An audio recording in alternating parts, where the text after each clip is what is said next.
White River Report Card is based off of a national best practice that has been going on globally for over 15 years. So the University of Maryland kind of created these, they call them, I think, eco-health report cards. There's been none that have been conducted in Indiana, so we are the first report card to be completed in Indiana.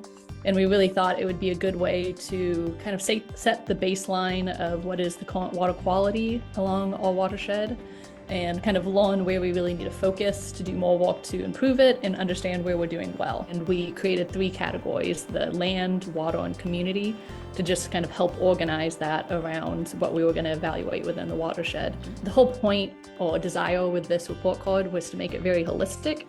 I think a lot of people see White River and they're going to think it's just about, the environment or recreation or something like that. And we wanted to make sure that we use this as an opportunity to show how interconnected everything is within a watershed. So looking at the economics and how the river plays into that, looking at people's public health, also looking at land use from a wildlife perspective. So things like wildlife diversity is something we look at, but we're also looking at like development practices. So how does all of that interconnect and influence the river, and also how can the river, promote things like getting people to move here. So we also evaluating like parks and trails and recreational opportunities along the river.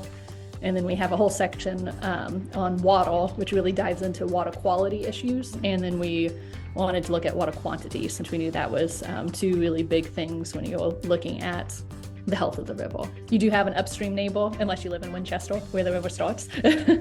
But then you also impact everyone downstream from you. So some of these grades, we can see that we might cumulatively get a little worse when you go downstream, such as some of the water quality. So knowing and understanding that, what Muncie does impacts Anderson, what Anderson's doing is impacting Carmel, and what Indianapolis does has a huge impact on Martinsville.